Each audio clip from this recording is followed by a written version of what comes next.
Hello and welcome to My Left Ear.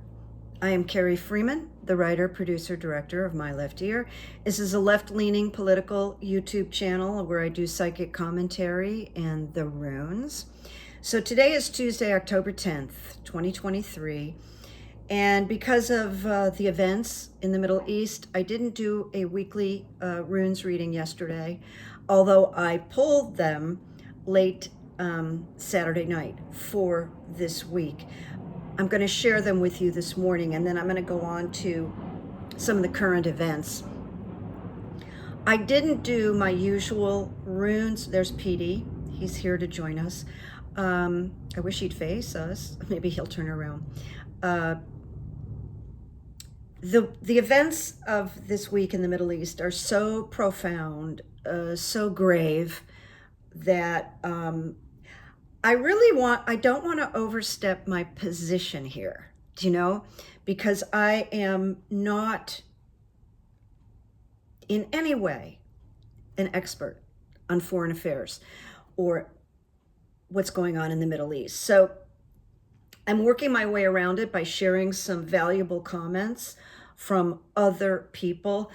But these runes for the week were very interesting because we didn't know about this Hamas attack until Sunday.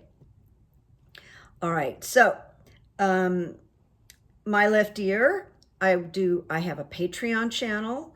I do weekly runes, and then I do the My Left Ear, which has to do with my left ear because I get information from my left ear. That's why it's called that. And then, of course, it's a left-leaning YouTube channel. When I'm not doing this work, I am writing books and I'm doing private sessions with people. I'm doing psychic coaching, hypnotherapy, which I've been doing for over 20 years, etc., etc. And what I'm doing here is disseminating news information and then doing a little commentary on it. Maybe a little less commentary today because I want to be ultra sensitive. Now, you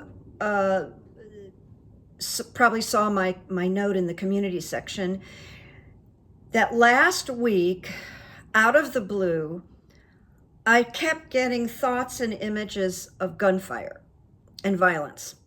And I honestly didn't understand it. I wanted to tell somebody, but I didn't want to cause undue anxiety. So I kept it to myself because I didn't know what it was pointing towards or what it meant. And I didn't realize that it was probably my left ear. So I didn't tell one person because I thought, this just isn't right. I just can't tell people this because they'll want, well, what? And I have no answers. So when the news broke about this horrendous attack, I really took it like a gut punch, like, oh my God, anyway, I know you get it. So there is this brutality, this torture, savagery. It's incomprehensible. If one does see any footage from Israel, it's, well, there really aren't any words, are there? And I remote view quite a bit. And I've gone there, and it's, well, I just don't have any words. Anyway, this is just interesting with the weekly runes. They simply summed up this news, what we're hearing, what we're witnessing. So the first rune I got was the rune of growth in the reversed position. That's called Berkana, that rune. And normally, in its upright position, it represents a form of fertility that fosters growth, both symbolically and actually. However, when it's reversed, aspects of character may interfere with growth my thought is a big exaggeration because the character is these people involved in the Middle East, and that would be even the Prime Minister, Netanyahu. So aspects of character may interfere with growth, or it could be events outside yourself, like Congress is blocked, Tuberville is blocking very crucial military assignments. There is no ambassador to Israel right now. So this is spot on. That rune was spot on. Then I got the rune of disruption, which looks like a giant H, and I got it in, there's no reverse position. It's just sort of a little bit like the tower. Change, freedom, invention are all aspects. It suggests break free from constricting identification. It is the great awakener, because this attack was so unexpected and missed by the very famous Israeli intelligence. Everybody's shocked by this. So it says the disruption could be so powerful as to rip away the fabric of what you previously knew, and that is what they previously knew. Israelis and Palestinians. So it indicates disruption on many levels. And there is this ripping away, and that's how it happened. That's how it came on. Bringing one to their senses, and so it's like the Prime Minister woke up. They all woke up, and I want to say shame on them. There's some weakness going on there, that this was not, nobody had a clue, but maybe they did. Maybe they did. So the next rune, this is just this overview, because I'm not making this my left ear all about the weekly runes. I just want to share. Then we got the rune of initiation in the reversed position. This was very uniform. We didn't get any, exciting, happy runes this reading. So it says, there is a counsel against expecting too much or expecting in the ordinary way, for the old way has come to an end. So that's pretty sobering, isn't it? The old way has come to an end. Now, I have something interesting to share with you, like in the next page. So please stay with me. It suggests call in your scattered energies, concentrate on your own life at this moment. And I put in quotes, Ukraine, and your own requirements for growth, our only requirements for growth. We have to have these assignments in the military. We have to have an ambassador to Israel. We have to have a Speaker of the House. It's remarkable the sabotage that some of these official Democrats they're just putting stuff into the spokes of the bicycle. It's I find it criminal. This rune says each setback, each humiliation becomes a test of character. When your inner being is shifting and reforming on a deep level, there must be perseverance and there must be patience. And then I pulled a clarifier, and it was the same. It didn't divert into like great news or hope or something. I got movement reversed.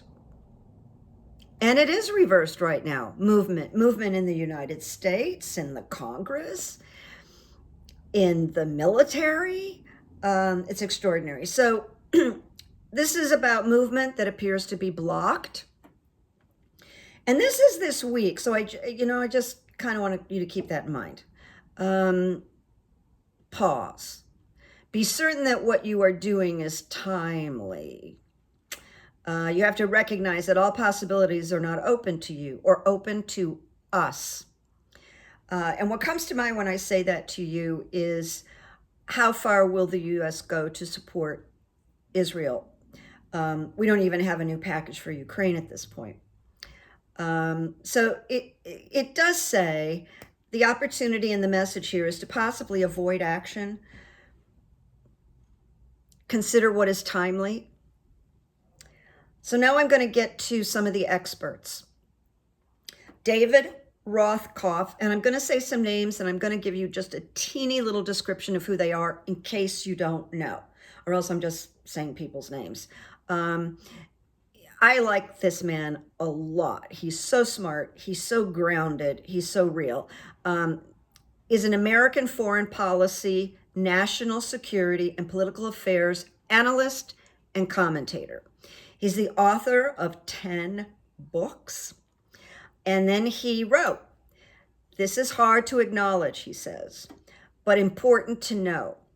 However horrific the Hamas attacks on Israel were, and still are, however violent that war may become, we have far greater national interest in the war in Ukraine and in seeing that the Russians are defeated there."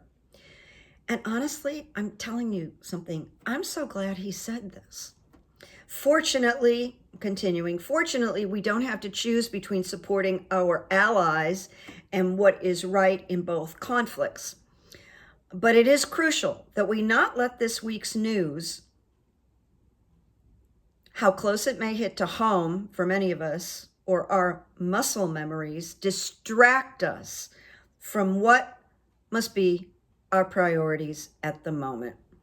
I don't know if he got blowback for that, but I personally, glad he said it. Then I'm quoting Jennifer Rubin, who writes for the Washington Post, and she is an MSNBC pundit and a blogger and a lawyer. And so she made a comment about Joe Biden's speech this week about the Middle East. And she wrote, "This was a speech of amazing moral clarity. I don't know that any president has spoken more eloquently about evil and the trauma of the Jewish people. At the same time, he spoke with the prime minister about the law of war. He distinguished between Hamas and the Palestinians. And she said, perhaps his best speech ever." And it is important. I'm not, like I told you, I claim sort of ignorance a little bit, but that I know Hamas is separate from Palestine. This is just so tragic. And then Rubin wrote about the prime minister and the government there. And she wrote, "The Israeli government, which is the worst government in the history of the state of Israel, led by a corrupt, dysfunctional, and egotistic man who sees only himself. Benjamin Netanyahu failed us." A lot of people feel that way, by the way. A lot of people feel that way. What little I knew or know, not a good guy, not a trustworthy guy. All right, now I'm quoting Steve Schmidt. You may have seen Steve Schmidt on television. He's very, very eloquent.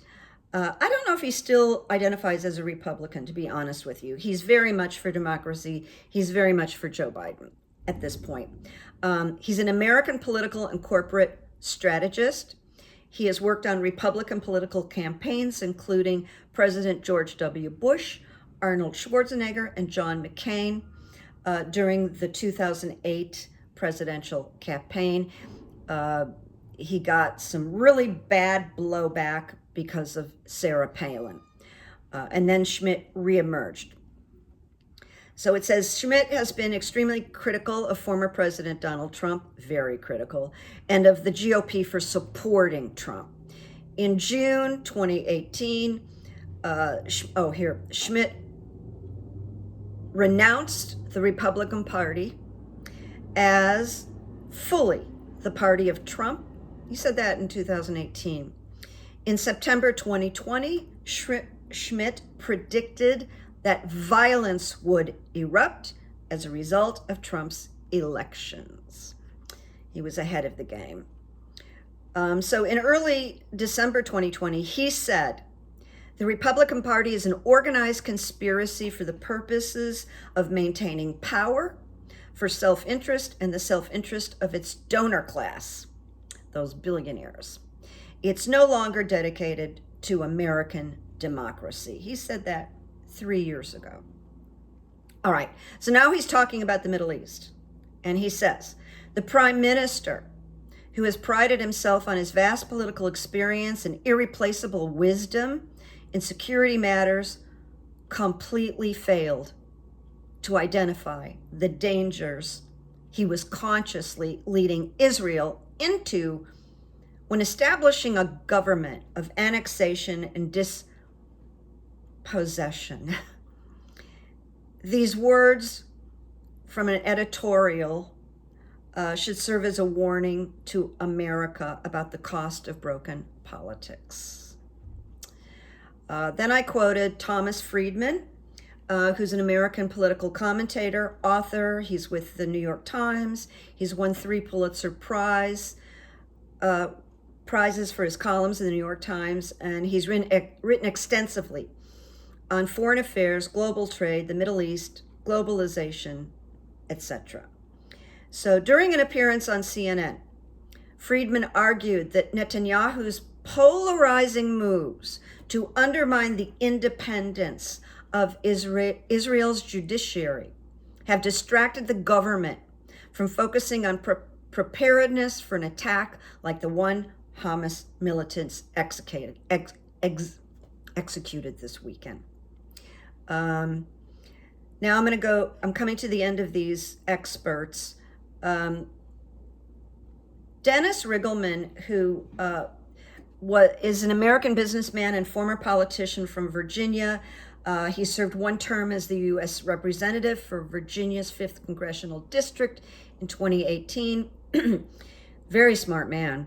He's a former Air Force officer and National Security Agency contractor.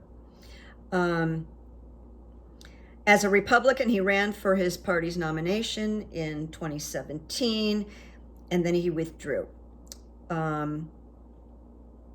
So he was listening, Denver Riggelman, was listening to an intelligence analyst named Alex Goldenberg. And this is what he gleaned from it. And this is what he's reporting back. So Riggelman said 3 major things that I humbly submit we should be watching out for. Amplification by Hamas and pro-Hamas actors of terror killings, beheadings, and the cascading effect of those killings. The authenticity crisis for social media and the spread of information disorder. There's a potential for real world violence outside of Israel and Palestine based on this incitement through the media. Okay. And then he says, he mentions Hezbollah, the party of Allah or party of God. It's a Lebanese Islamist political party and militant group.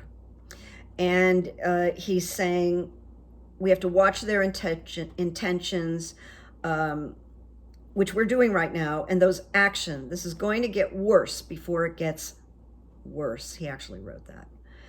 All right, now we're going on. Now I'm coming back to the U.S. here.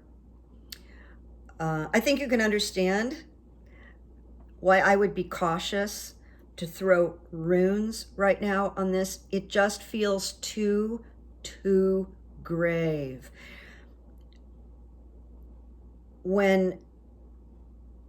Hamas went into a kibbutz and murdered everyone, families, little babies.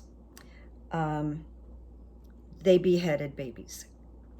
And I'm so sorry to report this to you, but it's part of the gravity, that's going on right now. But in the U.S., I'm going to start with Jim Jordan, who has fantasies about becoming the Speaker of the House. Jim Jordan is hit with devastating news as a prominent former U.S. military prosecutor demands that Jordan be criminally charged as an accessory after the fact. What for? For helping cover up Trump's January 6th insurrection. But now it gets worse for Jordan, as it's written here. The former U.S. military prosecutor, Glenn Kirshner, we all know Glenn, was asked to comment on Jim Jordan being the front runner to replace Kevin McCarthy as Speaker of the House. And Kirshner did not hold back. He said, this is what he said, "I'm quite sure that Special Counsel Jack Smith has been investigating the insurrectionists in Congress." I told you that. 2, remember that 6 of them asked for pardons because they knew that they had committed crimes on and around January 6th, and they wanted to get away with their crimes. Glenn says Jack Smith can't turn a blind eye to all of that, and nor is he. The other thing that Jim Jordan has absolutely been doing is trying to cover up and prevent Donald Trump from being held accountable for his crimes. And he really is upfront about it. I mean, he's crazy with his wanting to protect Donald Trump. In a very real sense, this is Glenn again, in a very real sense, he's been accessory after the fact to Donald Trump's crimes by creating this Mickey Mouse committee on the weaponization of government. That's Glenn. And there are a number of crimes that Jim Jordan may have committed. Oh, no, he's saying this again. And I hope Special Counsel Jack Smith is going scorched earth after those crimes. And I want you to know Jack Smith is. It may not be in the time frame that you and I want, but there's no question. When I first early on read about Jack Smith, something really caught my eye, and I think we can make some predictions based on this, that I don't remember the words, but they profiled him as someone who is all about ethics, that he has like a thing about ethics. And there's no way that he would let the congressional, that would be the Senate and the House, insurrectionists and ignore them. There's no way. All right? If I'm wrong, you can have PD. I'm not wrong. All right, so now here's a rumor. PD, he's just knocked out. Oh, good, say hi. Come here, P. Come here, boy. Oh, let's just say hi for a moment, because people like to see you. He's very sleepy. You a very sleepy boy? Sorry for interrupting, but I know people, like him. Okay, you're going to find a new place for a nap? Okay, you go. Sweet boy. So I don't know if you've heard this, but Kevin McCarthy allegedly is cutting a deal with the Democrats and wants to return to the House as Speaker. He's got nothing to lose, right? The Dems get some leverage. The non-insane GOP members get their guy back. The rebels get smacked down. The House gets back to work. And I want to comment here. When they were voting on whether to keep him or get rid of him, and the Democrats agreed uniformly, he's got to go. I didn't quite agree with what the Democrats did. I'm going to tell you why. It's not because I think highly of McCarthy. I think he's horrible. I think he's just a liar, and in some respects not that bright. He's kind of a lucky guy that he got in here. But Kevin McCarthy, is a known entity as the speaker. And he has developed some kind of relationship with Joe Biden. He has traveled to Ukraine. And I do not think he will be as radical as anybody else that would step into that position. But there's something about him being a known entity, familiar, that there is, if not great, a relationship with Biden and McCarthy. So my left ear and I think it wouldn't be a terrible thing if he got back in right now. Because this new person, whoever they might put in there, is going to be horrible. Steve Scalise, he might as well be David Duke. He's so redneck and racist. He's awful. I think Scalise made some jokes after Nancy Pelosi's husband was attacked. And yet, when Scalise got shot, Democrats called him, said, I hope you're going to be okay. Nothing like that happened. So that's my thing about McCarthy. Let's see. It crossed my mind, to be honest with you. I wonder if there's any way for him to come back. I can't say that was a prediction, but I did ask that question privately, and evidently there is. So I just want you to know, if that happens, I don't see it as a terrible thing. I think right now, with Joe Biden wanting to get a package to Ukraine, it would be very helpful to have McCarthy there. All right, so we will see what happens. And I just didn't want to do the runes on it today, so I have to honor that, okay? Forgive me. Maybe you don't care, but I just said, this is just so dark. Anyway, there's this, I'm like, good evidence, oh my heavens. But here's just something light that's really nice, that shows about humanity, kindness, and generosity. So I'm bringing it up. It has nothing to do with government or politics right now. Well, more about money, but the actors' strike. The actors' strike is still ongoing, and actors are still suffering. And Drew Carey, comedian, game show host, very rich guy, he has spent over $500,000 covering meals for striking writers at both Bob's Big Boy in Burbank, which I live right near that place, and Swingers Diner in the Fairfax district of Los Angeles. This is a beautiful thing. Him buying food at these two locations for starving writers, people that can't pay their rent or their mortgage right now. And also, he's not the only one. The Rock donated a tremendous amount of money, I think, to both the Writers Guild and the Actors. I'm not sure, but I know for sure the Screen Actors Guild. So I at least wanted to leave you with some human kindness. We will proceed. Let's see, it's Tuesday. Let's see where Thursday and Friday. Let's see what happens in the next few days. But I thought, look, and I'm not going to do what I usually do. I'm going to report in what some of the experts are saying, give you a little flavor. Boy, I sure hate to say this, but I don't feel very hopeful about the hostages, the hostage situation. I feel that the people that were taken, it just makes me tight in my throat, are really hidden away. And I'd be shocked if they're found. But, as I always say, when I say something that's dark, I hope I'm wrong.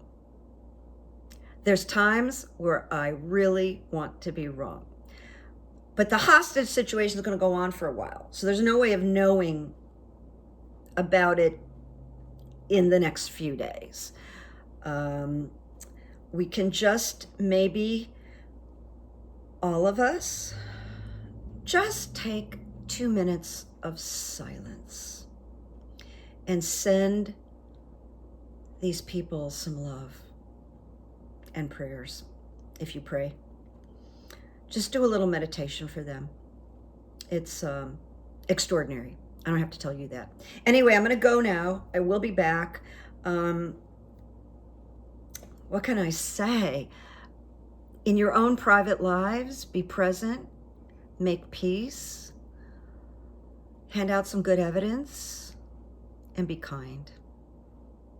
And we'll hold the faith. Like right this minute, you and I are okay. And we have to just stay with the moment right now. Alrighty? I'll see you soon. Make peace, make good memories, my friends. Okay, bye-bye.